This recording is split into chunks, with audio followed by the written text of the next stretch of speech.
अब देखो चैप्टर, पहले ये समझना इस वर्क का मतलब, वर्क एंड एनर्जी। सुनो आप, जो वैसे तो सुबह से शाम तक कितना सारा काम करते हैं हम लोग, एक लेबर पूरा इतने सारी ईंटों को उठा के ऊपर, या फिर अलग जैसे कोई सामान यहाँ से उठा के हम दूसरी जगह ले जाते हैं। एक वर्क और बोलते हैं, जैसे तुम सुबह से पढ़ रहे हो तो तुम कहते हो कि आज मैंने कितना काम किया मम्मी, थक गया, है ना। तो फिजिक्स वाले वर्क में और ऐसे वाले वर्क में क्या फ़र्क है ये समझेंगे। जैसे एक काम एक लेबर करेगी सुबह से लेके शाम तक, एक काम आपका है पढ़ाई करना। इसमें से किसने ज़्यादा वर्क किया? लेबर ने वर्क ज़्यादा किया। ये आप कैसे कह सकते हो? लेबर ने फोर्स लगाया। हाँ, ये उसने क्या किया? डिस्प्लेस किया। तो पहले फिजिक्स वाला वर्क और उस वर्क को अलग कर देते हैं। फिजिक्स का वर्क क्या बोलता है? फिजिक्स में वर्क वो होता है जहां पर F इंटू एस, पहले ये समझ लो। अक्षय यहां लिखा है work equal F into S. अगर आप फोर्स लगाओ तो S का मतलब होता है डिस्प्लेसमेंट। अगर मैं इस वॉल को पुश करता हूं, इस वॉल को पुश करता हूं तो यहां फोर्स तो लग रही है। बताओ वर्क कितना हुआ? 0। क्यों? कि फिजिक्स में वर्क की दो कंडीशन है, एक फोर्स और दूसरा डिस्प्लेसमेंट। अगर हम लोग इस वॉल के ऊपर फोर्स लगाते हैं तो हम कहते हैं कि हमने लगाई 100 न्यूटन, डिस्प्लेसमेंट वर्क कितना? 0 हो गया वर्क। अब एक बच्चा यहां बैठा है इस टेबल पर, चेयर लगा के पढ़ रहा है, 1 घंटे से पढ़ रहा है। Scientific conception of work to understand the way, ऐसे 1 घंटे से। चलिए वर्क निकालते हैं। फोर्स तो लग नहीं रही है, किताब को ऐसे पटक पटक के तो मार नहीं रहा, आराम से रखी है, तो फोर्स भी कम। आप 0 वर्क बोलोगे क्योंकि वो इस चेयर पे बैठा है, उसने कोई भी डिस्प्लेसमेंट नहीं किया है। तो आप क्या कहोगे उसको भी? 0 वर्क। तो फिजिक्स का वर्क कैसे होगा फिर? और अच्छा, तो ऐसे तो नहीं, जैसे ये एक बॉक्स है, ठीक है, ये बॉक्स है, इसको मैंने इधर से पुश किया, ये पहुंच गया यहां, ठीक है, पहुंचा। तो ये मान लेते 2 मीटर और इस पर फोर्स लगी 40 न्यूटन। अब वर्क कितना आएगा? 40 इंटू 2, 80 जूल, 80 जूल। अब तो वर्क हो गया। तो 2 कंडीशन है, एक तो फोर्स अगर अप्लाइड होती है, फोर्स अप्लाइड होने पर डिस्प्लेसमेंट होना चाहिए। अगर डिस्प्लेसमेंट नहीं होता है, 0 रहता है, तो उसे आप वर्क नहीं कहेंगे। तो चलो ये बताओ, एक आदमी किसी वजन को रखकर अपने सर पर आधे घंटे खड़ा रहता है, कितना वर्क हुआ? 0 वर्क हुआ।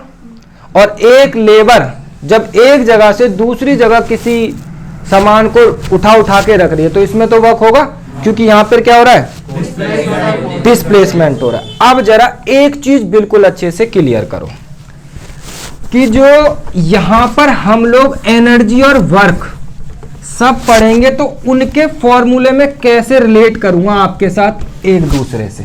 ध्यान से सुनना। जैसे मैं बोलूंगा यहां पर work equal F into S, F into S. अब जब ये वर्क होगा तो इसमें एक फॉर्मूला आगे आएगा काइनेटिक एनर्जी का। किसका? एनर्जी। अब ये क्या होती है? अब एक चीज समझो आप, अगर मुझे कोई भी वर्क करना है तो मुझे एनर्जी चाहिए ही चाहिए। एक चीज आप यहां पे बहुत अच्छे से कान खोलकर सुन लो कि वर्क हमेशा एनर्जी के इक्वल होता है। बिना एनर्जी के आप वर्क नहीं कर सकते। तो जहां हम लोग एनर्जी बोलेंगे ना, काइनेटिक एनर्जी, वो भी क्या है? वर्क ही है। तो एनर्जी बोलो या फिर वर्क बोलो, तो आप याद रखना काइनेटिक एनर्जी भी क्या है? पोटेंशियल एनर्जी भी क्या है? वर्क है। काइनेटिक एनर्जी भी क्या है? और पोटेंशियल एनर्जी भी वर्क, सब वर्क है, क्योंकि एनर्जी जितनी यूज होती है उतना ही वर्क होता है। Work equal energy. Without energy कोई वर्क नहीं हो सकता। तो जब एनर्जी आएगी तब आपको याद रखना है वर्क की है। अब दूसरा समझते हैं, ये तो हुआ एक तरह से इसका फॉर्मूला। अब दो तरीके का वर्क समझेंगे, एक पॉजिटिव वर्क और एक नेगेटिव वर्क। अब पॉजिटिव वर्क कैसे होगा, अब जरा ध्यान से समझना। पॉजिटिव वर्क, अगर ये बॉक्स को मैं फोर्स लगा रहा हूं इधर से, इस साइड से, इस बॉक्स को फोर्स लगाई इधर से, तो ये इधर ही डिस्प्लेस हुआ, उसी डायरेक्शन में। डायरेक्शन क्या है फोर्स की, स्ट्रेट, इधर वेस्ट है तो वेस्ट की तरफ डायरेक्शन, और ये पुश भी कैसे हो रहा है, तो ये होगा पॉजिटिव वर्क। कैसे, पॉजिटिव वर्क। जिस डायरेक्शन में हम लोग फोर्स अप्लाइड कर रहे हैं उसी साइड में अगर ऑब्जेक्ट डिस्प्लेस हो रहा है तो उसे क्या लिखेंगे, पॉजिटिव वर्क। वो ये ऐसे ही लिखा जाता है, सिंपल, W = F/S। अब नेगेटिव वर्क, नेगेटिव वर्क कैसे होगा, ये एक बॉक्स है, ठीक है, अब इसको कोई चीज इधर से पुश कर रही है, कोई भी चीज, और एक इधर से भी पुश हो रहा है, तो ये तो दोनों तरफ है, तो फोर्स इधर से भी और अब इसका मोशन किधर है, जिधर से।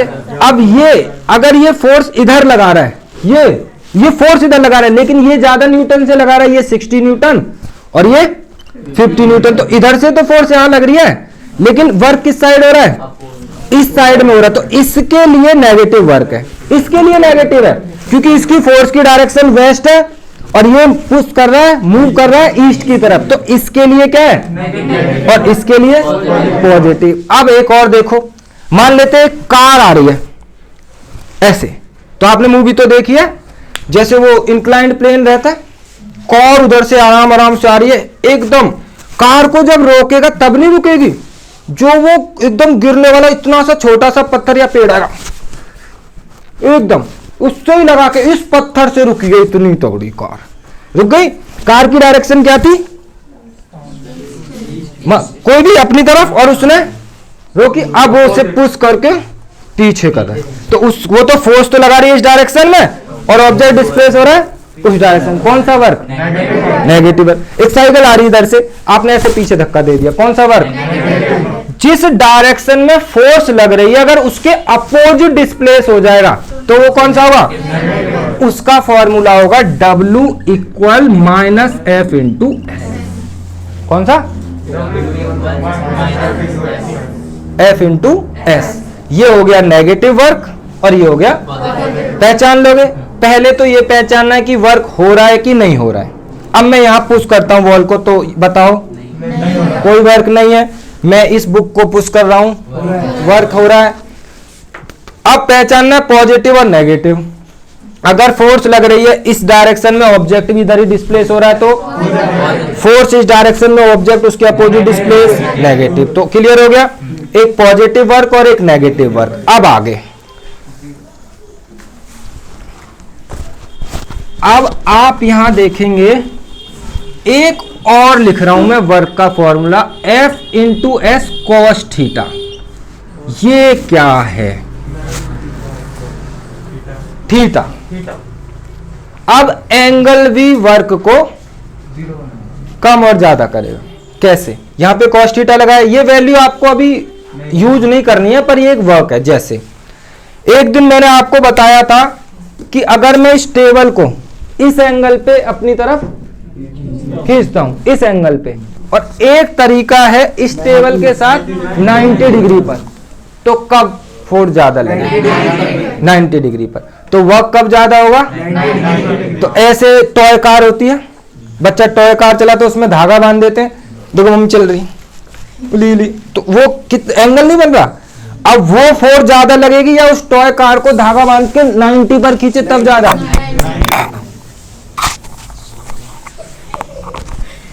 90 पर।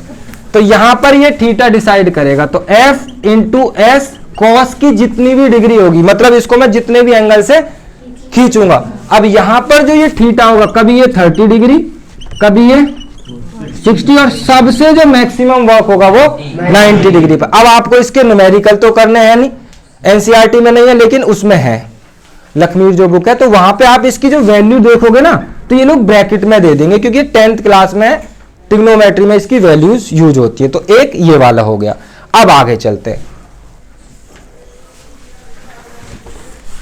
अब मैं आपको बताता हूं एक और वर्क। अब मान लेते हैं कोई भी ऑब्जेक्ट मोशन में, किसमें? मोशन। आप बताओ वर्क हो रहा है कि नहीं हो रहा? हो रहा है। किस वजह से? डिस्प्लेस हो रहा है और फोर्स भी लग रही है। तो कौन लगा रहा है फोर्स? ऑब्जेक्ट लगा रहा है। अब अगर मैं आपसे यहां पे वो डिफाइन कराने लगूं काइनेटिक एनर्जी वाला कॉन्सेप्ट, तो उसे आपको ध्यान से समझना पड़ेगा। एक और वर्क करेंगे, कौन सा? काइनेटिक एनर्जी वाला। अब मान लेते हैं हम लोग यहां से कि कोई भी ऑब्जेक्ट है, कार है, ठीक है, कार है। अब वो मोशन में है, किसमें? तो आपने पढ़ा था इनिशियल वेलोसिटी और चैप्टर 8 में, वहां से वो था इक्वेशन थी v² minus u² is equal 2as। अब ये s क्या है? डिस्प्लेसमेंट और ये एक्सेलरेशन, ये और ये इनिशियल। तो अब मूविंग ऑब्जेक्ट है कोई, तो मूविंग ऑब्जेक्ट, जब भी कोई ऑब्जेक्ट मूविंग है तो उसके अंदर होती है काइनेटिक एनर्जी। आपको अगर डिफाइन करना, आप भी बोल सकते हैं energy possess due to motion. Energy possess due to motion is called kinetic energy. अब कोई भी अगर कार दौड़ रही है तो आप दौड़ रहे हो, काइनेटिक एनर्जी। वाटर फ्लो कर रहा है, एयर फ्लो कर रही है, kinetic due to motion is called. जो एनर्जी मोशन की वजह से होगी उससे क्या कहेंगे? Kinetic energy. उसको आप वर्क भी कहोगे। अब ये आएगा कैसे काइनेटिक एनर्जी का फॉर्मूला? तो ये इक्वेशन मैंने बताओ कहां से उठाई? मोशन चैप्टर से। वहां पे इसका कौन सा रिलेशन था? Initial, final, displacement, acceleration. अब आप यहां से s की वैल्यू फाइंड कर लो। कैसे निकलेगा s? v² minus u² upon में 2a। ये 2a क्या आ जाएगा इसके? भाई मैंने s को यहीं छोड़ दिया, तो हमने क्या किया? v² माइनस u² अपॉन में 2a। अब यहां पे जो आपने ये कार ली है, तो आपको मैंने बताया v से क्या है? Final velocity. u से क्या है? सब पता है ना पहले से। a से, s से, ये तो सारी ये रिलेशन था। इसके बाद मैंने क्या स्टेप किया? s को यही रखा, v² माइनस u² अपॉन। अब आपने अभी अभी एक फॉर्मूला पढ़ा था w वर्क का, बताओ उस फॉर्मूले को। F into s। अब इस हिसाब से यहां पर ये जो w है, इसमें आप s की वैल्यू रख दो। w equal F into s। s बताओ कितना आया? v² माइनस u² अपॉन में 2a। सही है। ये इक्वेशन तो आई हमारी चैप्टर 8 से, रिलेशन था। अब ये वाला अभी अभी वर्क का फॉर्मूला सीखा है, तो यहां से मैंने s की वैल्यू फाइंड कर ली। अब वर्क इक्वल F इंटू इस s को किससे रिप्लेस कर दिया? v² minus u² upon 2a। अब ये हमारा वर्क। अब बताओ f का फॉर्मूला क्या होता है? m into a। अब into v² minus u² upon a से। अब क्या बचा? w equal 1/2। ये रहा 1 2, यहां से 1 बच जाएगा। m v² minus u²। ये रहा आपका काइनेटिक एनर्जी। वापस सिखाऊं? ये इक्वेशन आपने चैप्टर 8 से लेनी है, v² minus u² equal 2as। यहां से आपने s की वैल्यू डिस्प्लेसमेंट फाइंड कर लेना है। क्या करना है? डिस्प्लेसमेंट फाइंड हो जाएगा। क्या वैल्यू आएगी? v² minus u² upon 2a। अब आप जब w equal F into S positive work जो अभी अभी देखा, उसको जब आप लिख देंगे इस फॉर्मूले को, तो इसमें आपको s से रिप्लेस कर देना है। जब आप रिप्लेस करेंगे तो एक और फॉर्मूला यूज करेंगे, न्यूटन सेकंड लॉ। F क्या होता है? m इंटू a से a कैंसिल, तो यहां पर हमारा 1 बचा, a बन जाए तो 1/2 m v² माइनस u²। ये आ गया हमारा काइनेटिक। क्या मैं इसको अब यहां काइनेटिक एनर्जी लिख दूं? w वर्क बताया था शुरू में, तो फॉर्मूला क्या हो जाएगा? e के kinetic energy. 1/2 mv² minus u²। आपको ये याद कर लेना है, ठीक है।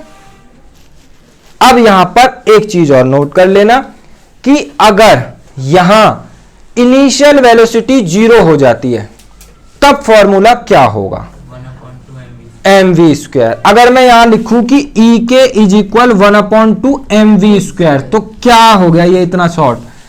इसमें हमने क्या देखा कि इनिशियल वेलोसिटी 0 है। कोई ऑब्जेक्ट इनिशियल से स्टेशनरी से अभी स्टार्ट होता है तो u क्या है, तो आप ये यूज कर लोगे 1/2। ये कैसे हो गया, जब u को आप जब भी इनिशियल वेलोसिटी 0 होगी तब आपने 1/2 mv² यूज करना है। ये भी वर्क है। ये कब वर्क हो रहा है, जब कोई ऑब्जेक्ट मोशन में है। क्या बोलते हैं उसे, काइनेटिक एनर्जी। काइनेटिक एनर्जी का मतलब energy due to motion is called. उसका डेरिवेशन कैसे हुआ, वो आया कैसे, ये फॉर्मूला s की वैल्यू फाइंड की, फिर वर्क का फॉर्मूला भी ऊपर था F × S। यहां पे F को हमने रखा, S को रिप्लेस किया इससे, F को किससे रिप्लेस किया, M × A से, A से A कैंसिल, 1/2 mv² माइनस, इसको कौन सी एनर्जी कहते हैं, kinetic energy due to motion is called kinetic energy. अब एक और वर्क देख लेते हैं। अब एक और वर्क कैसे दिखाऊं मैं आपको, हाइट की वजह से। किसकी वजह से, हाइट। अब जैसे आपने मान लेते हैं एक ईंट रखी है नीचे, ब्रिक यहां पर है, यहां, और ऐसे करके उसको ना नीचे किसी के सर में ऐसे यूं ही मारो धीरे से, लगेगी क्या, नहीं। अब इस ईंट को ऐसे उठाओ हाइट पर, किस पर, हाइट पर उठा के यहां रख दो, आप यहां रख दिया, तो ये कुछ यहां से यहां जब आपने उठाया तो कुछ वर्क किया क्या, एनर्जी तो यूज हुई ना। और मैंने अभी क्या कहा था, एनर्जी इज इक्वल वर्क, तो कोई तो वर्क हुआ होगा। आपने क्या किया, यहां से एनर्जी को, उसको ईंट को उठाया और यहां पर रख दिया, कोई वर्क हुआ, कुछ तो हुआ। किसकी वजह से, किसके अगेंस्ट किया आपने वर्क, ग्रेविटी। पीछे वाला चैप्टर ग्रेविटी के अगेंस्ट, इसको आप क्या बोलोगे पता है, पोटेंशियल एनर्जी। किसके, पोटेंशियल। अगर ये कह रही है नेगेटिव तो हो g की वैल्यू -9.8, तो इनकी भी बात सही है। जब हम ऊपर की तरफ अपवर्ड ले जाते थे तो -9.8 लेते थे। तो एक और वर्क हुआ, उसका नाम है पोटेंशियल एनर्जी। वो उसका क्या फॉर्मूला है, mgh। अब ये कैसे आएगा, m तो उस ब्रिक का मास हो गया, g आप उसके अगेंस्ट थे, और h मतलब हाइट। अब पोटेंशियल एनर्जी कौन सी होती है, जो किसी भी ऑब्जेक्ट की पोजीशन, क्या, पोजीशन चेंज करने से आती है, उसको क्या बोलते हैं, पोटेंशियल एनर्जी। क्या बोलेंगे। अब इसका फॉर्मूला कैसे ड्राइव होगा, आपने पढ़ा था, देखो कितना आसान सा है। आपने एक फॉर्मूला पढ़ा था, F equal work equal F into S, work equal, अभी अभी पढ़ा था। और आप ग्रेविटी वाले चैप्टर से मुझे F की वैल्यू बताओ, mg, और S मतलब, तो वो क्या हो रहा है, हाइट ऊपर की तरफ, तो h, तो W इक्वल, ये तो बहुत छोटी सी डेरिवेशन है, अरे यही तो है, अभी अभी आपने नहीं पढ़ा, work equal F into S, और F क्या है हमारा, अगेंस्ट ग्रेविटी, और ये क्या है, S हाइट, हाइट उसके अगेंस्ट का हाइट, तो ये आ गया हमारा पोटेंशियल एनर्जी। तो पोटेंशियल मतलब पोजीशन, पोजीशन चेंज होने से। आप ऐसे एरो खींचते ना, इसके अंदर कौन सी एनर्जी स्टोर हो जाती है, पोटेंशियल। जैसे ही आप इसे अब लीव करोगे, ये मोशन में आएगा और किस में चली जाएगी, काइनेटिक। बिना आप इसको ऐसे खींचे छोड़ दोगे तो यहीं गिर जाएगा, जैसे छोड़ोगे यहीं, क्योंकि इसके अंदर अभी पोटेंशियल एनर्जी स्टोर नहीं हुई है। अब जैसे जैसे ये हाइट बढ़ेगी, क्या वैसे वैसे पोटेंशियल एनर्जी बढ़ेगी, पक्का। जैसे एक एग्जांपल लेते हैं, एक ब्रिक को यहां से उठा के यहां रखा, ठीक है, एक को उठा के रख दिया 3rd फ्लोर पर, दोनों को अगर हम गिराते हैं तो कौन सी किसी को ज्यादा इंजर्ड कर देगी, क्यों, हाइट ज्यादा, तो उसमें पोटेंशियल एनर्जी ज्यादा स्टोर हो गई, उसका वर्क ज्यादा हो गया, तो इसको भी आप क्या बोलोगे। तो अब यहां से वर्क को हटा दूं, क्या लिख दूं, जैसे हमने लिखा था अभी ई के, तो ऐसे ही ईपी इज इक्वल mgh। ठीक है, अब आप मुझे बताओ इस ग्राउंड पे रखी हुई ब्रिक के अंदर पोटेंशियल एनर्जी कितनी होगी? क्यों? हाइट जीरो, जो भी मास है, जो भी जी है, इनटू में जीरो, तो सबको क्या बना देगा? जीरो। और पोटेंशियल एनर्जी के लिए क्या चाहिए हमें? हाइट चाहिए। अब आप मेरे साथ आ जाओ शुरुआत से।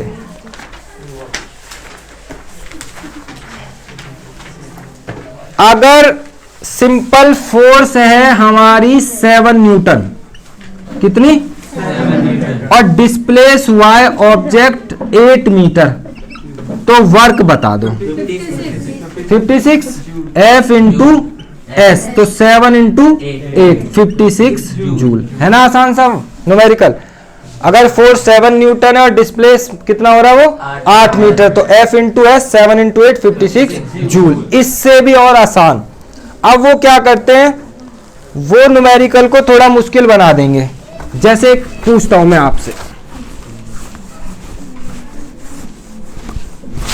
एक चीज सिखाऊं तुम्हें, ये ना आप जब भी चाहे 9th पढ़ो या 10th पढ़ो ऐसे जरूर करेंगे।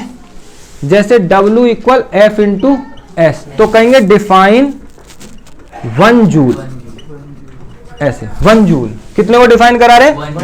आपको ना जब भी कोई 1 डिफाइन करना हो, यूनिट, 1 मतलब यूनिट, आप हमेशा क्या करोगे? 1 joule is equal 1 newton into 1 metre, ये हो गया 1 जूल।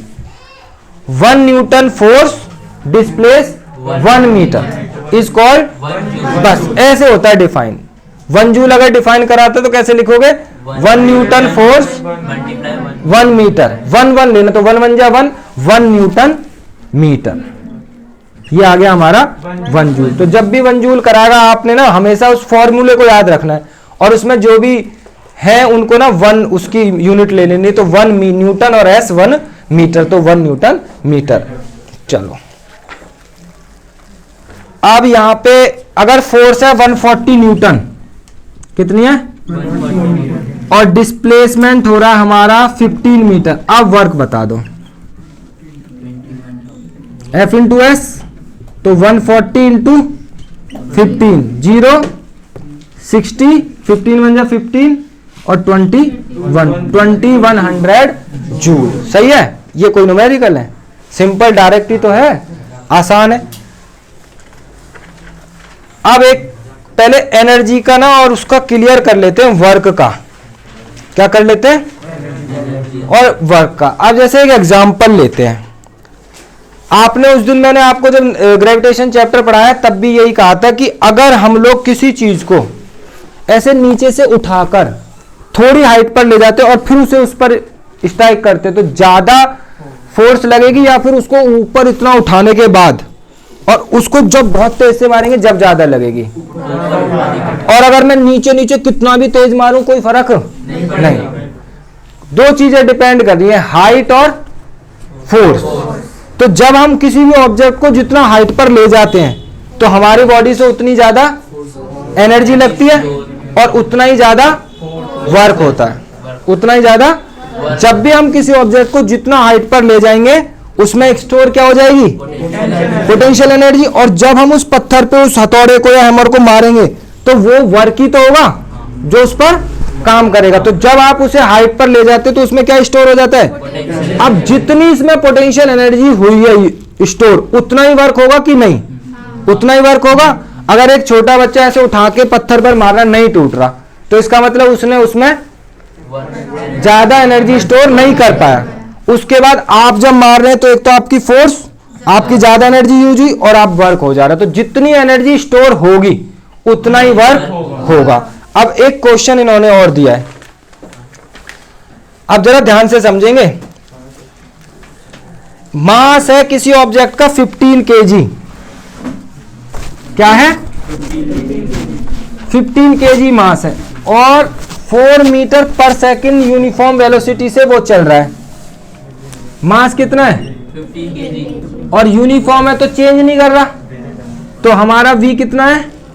4 मीटर पर सेकंड। अब कहते हैं फाइंड काइनेटिक एनर्जी, तो 1/2 mv स्क्वायर ई के, तो 1/2 15 इंटू 4 इंटू 4, 2 बार क्यों स्क्वायर है। अब इसे मैं इधर कैंसिल करता हूं 2 बार, तो 15 इंटू 8 तो 120 जूल। आसान है। तो इसके न्यूमेरिकल हमेशा आसान होते हैं साइंस के, अगर आपको फॉर्मूले पता है तो। एक और क्वेश्चन,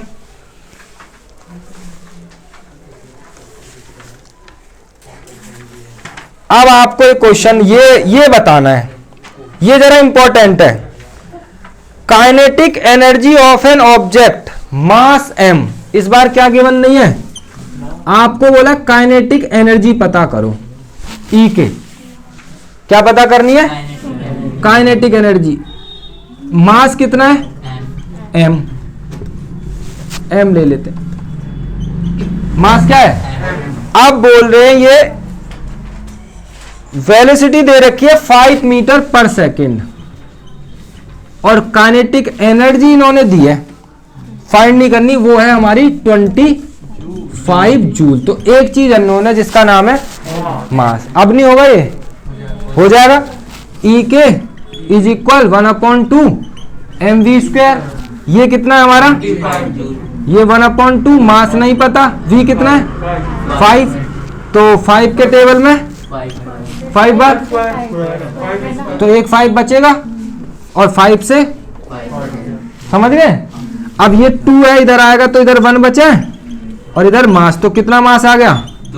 2 kg। हो जाता कि नहीं हो जाता? अब जरा इंपॉर्टेंट इन्होंने बात कही है। अब ये कह रहे हैं कि अगर मास को नहीं, पहले ये बोल रहे कि वेलोसिटी को डबल कर दिया जाए, वेलोसिटी को क्या कर दिया जाए, तो काइनेटिक एनर्जी पर क्या फर्क पड़ेगा? है कोई दिमाग लगा सकते हो? कितना? जैसे यहां इन्होंने काइनेटिक एनर्जी 25 जूल, अभी कितनी है शुरुआत में, और उसकी वेलोसिटी कितनी है 5। जब 5 मीटर पर सेकंड से कोई ऑब्जेक्ट मूव कर रहा है, क्या स्पीड है उसकी, तब काइनेटिक एनर्जी कितनी है? अब इस वेलोसिटी को डबल कर दिया जाए, मतलब 10 जूल कर दिया जाए, तो काइनेटिक एनर्जी कितने टाइम्स हो जाएगी? तो उसका मास तो देखना पड़ेगा, मास कितना है। तो हमने क्या किया, काइनेटिक एनर्जी को पता करना है ई के को। अगर हम उसका मास तो वही है भाई, कार है तो उसका मास तो वही रहेगा ना, से में उसकी स्पीड कम ज्यादा करे तो मास कितना उसका। अब वेलोसिटी को क्या कर दिया इन्होंने 2 टाइम्स, डबल डबल। अब यहां से 2 से 2 कैंसिल, तो 100 जूल। अब बताओ कितने टाइम हो गई? 4 टाइम। तो रट्टा मार ले। कैसे रट्टा मार ले कि अगर वेलोसिटी डबल हो रही है तो काइनेटिक एनर्जी क्या हो जाएगी 4 टाइम्स। ध्यान से समझना। अब आप आंसर बता सकते हो, अगर वो 3 टाइम्स हो रही है तो काइनेटिक एनर्जी 9 टाइम्स। कितनी? 9 टाइम्स।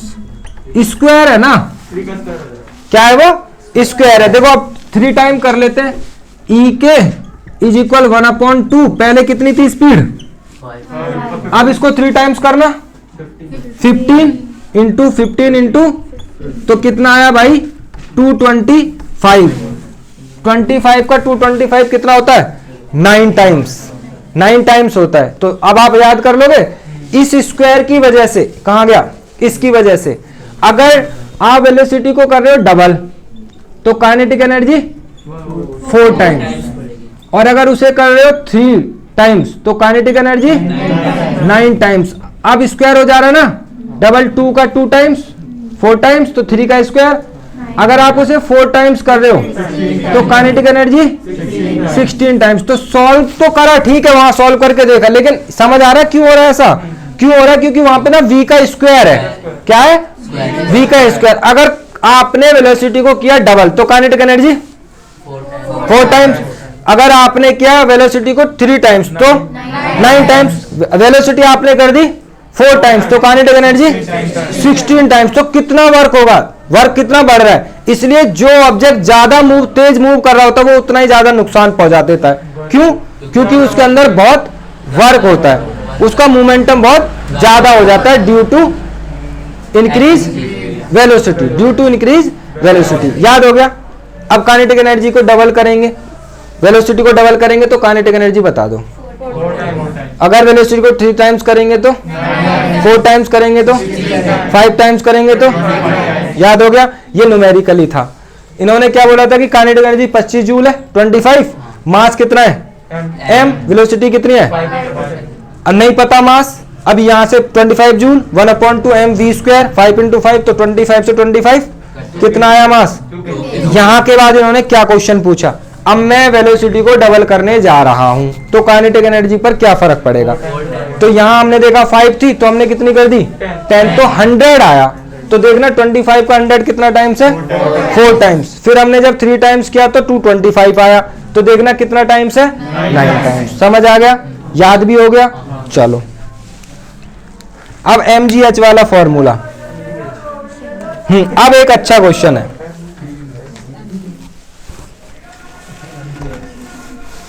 मास लिखो 10 kg। मास कितना है 10 kg मास है। और हाइट बता रहे हैं ये लोग 6 मीटर, कितने ऊपर ले जाना है। और g है हमारा 9.8 मीटर पर सेकंड स्क्वायर, ठीक है, पर सेकंड। अब बताओ इसमें मुझे पोटेंशियल एनर्जी, बहुत मुश्किल है। पोटेंशियल एनर्जी क्या mgh, क्या लिखेंगे यहां पर जैसे E के वैसे ही EP। तो m कितना 10, g और ये पॉइंट हटा दूं 10 से 6 8 जा 9 6 जा 54 और 4 58 मीटर वो जूल 588। ये पोटेंशियल डिफर उसका है न्यूमेरिकल। आसान है, फॉर्मूले याद हो गए। तो सारे वर्क के एक साथ फॉर्मूले लिख दूं अब मैं। सबसे पहले work equal F into S, फिर पॉजिटिव और नेगेटिव वर्क, और फिर FS cos थीटा जिस पर मैंने कोई न्यूमेरिकल नहीं कराया, फिर काइनेटिक एनर्जी और फिर पोटेंशियल एनर्जी। तो सारे फॉर्मूले एक साथ लिख दूं। इसके बाद कुछ फॉर्मूले बचेंगे तो सुन लो पहले। इसमें जितने भी फॉर्मूले उनका कॉन्सेप्ट सही से समझना। F into S, F equal कभी माइनस F इंटू एस, ये पॉजिटिव वर्क, और ये W equal F into S cos theta, वो मैंने एंगल वाली बात सिखाई थी, फर्क पड़ता ना वर्क पर। और एक हमारा अभी आपने देखा E के, क्या ये वर्क लिख सकता हूं ना इसे मैं भी, ये भी क्या है वर्क। तो ये हमारा 1/2 mv² माइनस u², 1/2 mv², जब हमारा इनिशियल वेलोसिटी 0 होगा। तो ये भी 2 फॉर्मूले हो गए। फिर पोटेंशियल एनर्जी, तो क्या लिखेंगे EP mg, यहां तीनों चीज समझ आ रही है। M for mass, G for gravitational acceleration due to gravity, और H फॉर हाइट। सारे फॉर्मूले हो गए। अब एक यहां से सारे लिखे रहने देना। अब एक चीज सीख रहे हैं हम लोग, पावर। क्या सीख रहे हैं पावर। अब ये पावर मतलब वर्क अपॉन टाइम। पावर मतलब अब जब से आप ये वर्क कर रहे हो, क्या इसमें कोई टाइम नहीं लगता। एक कार को यहां से दूसरी जगह जाने में वर्क होगा, बिना टाइम के हो जाएगा, टाइम लगेगा। कितनी देर में वर्क किया। अब जैसे ऐसे समझते हैं, आप मुझे बताना, एक तो थोड़ा ओल्ड एज पर्सन है और एक यंग है, दोनों ने 500 ब्रिक्स को ग्राउंड फ्लोर से नीचे से सेकंड फ्लोर पर पहुंचाना है। एक ने ना, यंग वाले ने तो उसको कर दिया 4-5 घंटे में, लेकिन जो ओल्ड है उन्होंने किया 8 घंटे में। अब बताओ किसने ज्यादा वर्क किया। दोनों ने इक्वल, टाइम ज्यादा लिया ना। हाँ, अब मैं आपसे पूछता हूं यहाँ पे कि ज्यादा पावर किसकी लगी, यंग की, बराबर, क्योंकि 500 ही तो पहुंचाई है। बेशक टाइम कम ज्यादा हो गया, पावर तो बराबर ही लगी, उसकी थोड़ी जल्दी लग गई और उसकी देर में। हाँ, ऐसे अगर कंपेयर करूं कि 5 घंटे में ही मैं अगर कंपेयर करूं कि 5 घंटे में यंग ने तो 500 ब्रिक्स ऊपर कर दी और ओल्ड वाले ने 300, अब काम किसने ज्यादा किया। अब यंग ने, क्या मैंने इक्वल कर दिया ना टाइम को, और यहाँ पे पावर किसकी ज्यादा लगी, यंग वाले की, क्योंकि वो 500 पहुंचा चुका है। तो ये पावर तो डिपेंड कर रही है वर्क अपॉन वर्क जो हो रहा है वो कितने टाइम में हो रहा है। अब हमने यहाँ पे 5 आवर्स को फिक्स कर दिया कि भाई एक यंग 5 आवर्स काम करता है, ओल्ड भी, पर कंपेयर करा तो उसने तो 500 ब्रिक्स को ऊपर पहुंचा दिया, वो 300 ही पहुंचा पाया। किसने पावर ज्यादा लगा दी, यंग ने, कम टाइम में ज्यादा वर्क कर दिया। हो गया नहीं हो गया, अब ज्यादा पावर लगाई किसने, नहीं।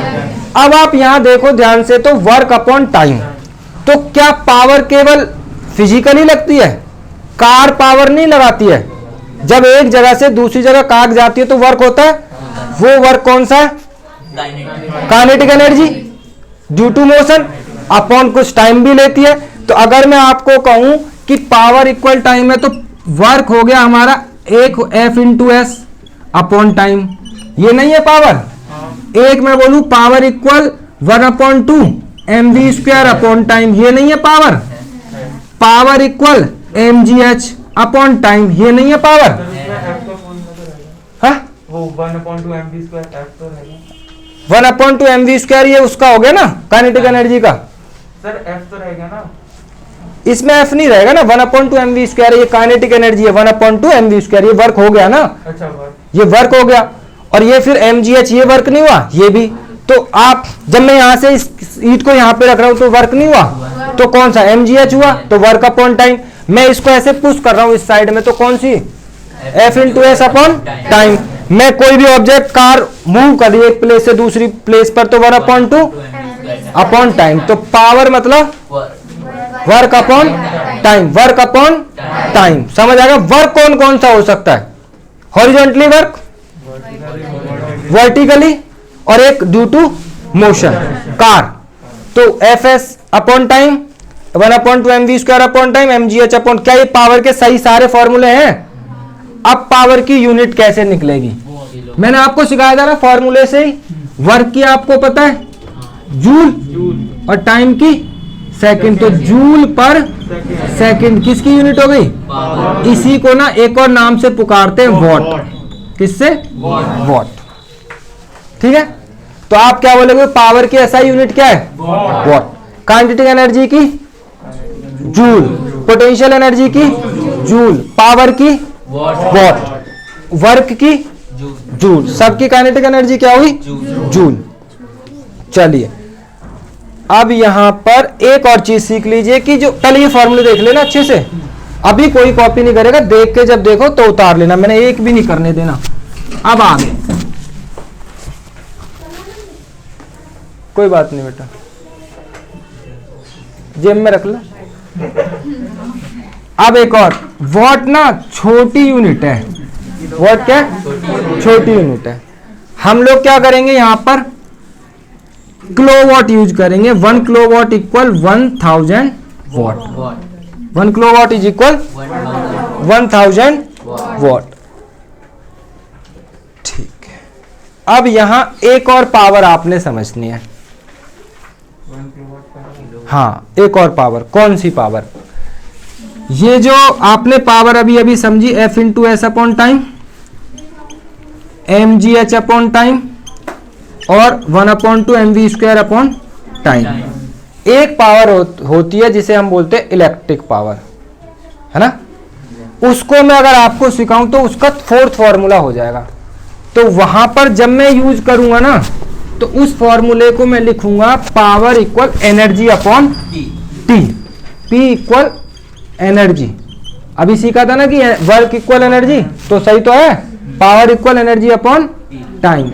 अब मैं यहां पे जो एनर्जी फाइंड करूंगा, तो क्या ये फॉर्मूला ऐसे हो जाएगा, पावर इंटू टाइम हो जाएगा ना। अब जो ये पावर है, अगर ये इलेक्ट्रिक पावर है, क्या ये, और कितना टाइम तक आप उसे यूज कर रहे हो, अगर इन दोनों को इंटू करोगे तो पता कौन सी एनर्जी निकलेगी, इलेक्ट्रिक एनर्जी। कौन सी energy, electric energy. Energy equal power into कौन सी एनर्जी, इलेक्ट्रिक एनर्जी। मैं अब आपको दिखाता हूं यहां पर एक न्यूमेरिकल करके। देखो बच्चों, जब भी आपसे बोले ना कितनी एनर्जी यूज हुई, तो आपको यही फॉर्मूला लगाना है, power energy equal P into time. अब जैसे इसका करते हैं, इस वाली ट्यूबलाइट का, ये ट्यूबलाइट है 50 वॉट की, कितने की? क्या है ये बच्चों? पावर। मैंने अभी बोला कि हम लोग ना वॉट को यूज नहीं करेंगे, किलोवाट यूज करेंगे, तो किलोवाट में तो इसको हम 1000 से डिवाइड कर देते हैं। 1000 से जब डिवाइड करेंगे तो हमारा आंसर आएगा 0.05 किलोवाट। अब आप एक चीज और नोट करना यहाँ, टाइम। पावर तो हो गई हमारी 0. इस ट्यूबलाइट का ये तो वॉट है, कितनी वॉट है? 50 वॉट। तो उसको किलोवाट में किया तो 1000 से डिवाइड, कितना आया? 0.05। भाई ये तो इस हिसाब से डिपेंड करेगी ना कितनी एनर्जी लेगी, कितने दिन या कितने घंटे तक आप इसे ग्लो कराते हो, है ना? कितने घंटे आप इसे, मान लेते हैं इसे हम 1 डे में 10 घंटे तक जलाते हैं, कितने? 10 घंटे। तो 30 दिन का, कितने दिन का निकाल रहे हैं एनर्जी? 30 दिन का, तो 30 डेज में 300 आवर्स। अब आप एनर्जी बताओ, पावर कितनी? 0.05 और टाइम 300, पॉइंट हटा दूं 100, 3 5 जा 15 किलोवाट आवर। क्या आया? 15 किलोवाट। इसी किलोवाट आवर को हम बोलते हैं 1 यूनिट। क्या बोलते हैं? 1 यूनिट। तो ये 1 महीने में अगर मैं इसे हर रोज 10 घंटे जलाऊं, 50 वॉट की है, कितनी यूनिट लेगी ये? 15 यूनिट, क्योंकि कितना निकला था? 15 किलोवाट आवर। और 1 किलोवाट आवर में कितनी यूनिट होती है? तो कितनी यूनिट लेगी ये? हाँ, 15 यूनिट। अब जरा ध्यान से सुनना, अगर ये दोनों ट्यूबलाइट है 100 वॉट की, कितनी? सेम है, 10 आवर्स दोनों एक ही साथ जलती है और 30 दिन तक। अब बताओ कितनी यूनिट ले लेंगी? 50 की है और 50 की है, एक ने ली थी 15, तो 2 कितनी ले लेंगी? 30। सेम चीज रहेगा, 50 की है, इसका भी 0.05 आएगा, सेम डेज निकाल आ रहे हैं 30 डेज के लिए, तो इसका अगर एक ट्यूबलाइट का 15 किलोवाट आ रहा है तो दूसरे का भी। अब ये एनर्जी कौन सी है पहले मुझे ये बताओ? Electric energy. तो इसके भी न्यूमेरिकल है हमारी बुक में। अगर आपने एनर्जी निकलवाई आपसे तो आप क्या करोगे? पहले तो वॉट को और फिर टाइम देखोगे, ये देखोगे कितने डेज का। अगर 1 डे का निकलवा रहा है तो फिर तो सीधा 10 से इंटू करना था हमें, और अगर वो 30 डेज का निकलवा रहा है तो फिर आवर्स देखेंगे। समझ गए? तो अब एक और न्यूमेरिकल कराओ एनर्जी वाला। ये बोल रहे हैं, लिखो जरा, एक 60 वॉट का बल्ब है, कितने वॉट का? 60। और ये बच्चे बोल रहे हैं कि पर डे 6 आवर्स चलता है, कितना? 6 आवर्स। तो पहले उसका पावर लिखो, कितना है? 60 वॉट। सब बच्चों ने ना डायरेक्ट भी बोलने की कोशिश की थी अभी, सही हूं क्या मैं? यही बोल रहे थे ना, 0.06 किलोवाट। इसको क्या करा? 1000 से डिवाइड, 1 किलोवाट में 1000 वॉट होते हैं। अब यहाँ पे टाइम देखो, इन्होंने क्या बोला? एक दिन में 6 आवर्स, कितना? एक दिन में 6 आवर्स। और कह रहा है एक ही दिन का बताओ बस। तो एनर्जी इक्वल पावर इनटू, तो इधर कितना? टाइम कितना? 6 6 जा, ये क्या आएगी? किलोवाट। बस 0.36 यूनिट कितने दिन में? एक दिन में। तो 1 यूनिट भी कंप्लीट नहीं हो रही है। सही है? आ गया समझ? पक्का? तो पावर के कितने फॉर्मूले कोई बता देगा? 4। F into S upon T, F into S cos theta upon T भी हो जाएगा। F equal m1/2 mv square upon T, F equal mg upon T, और power equal energy upon time पर ये इलेक्ट्रिक वाला। और आपसे जब एनर्जी निकलवाएगा तो आप P इंटू टी करोगे। ठीक है?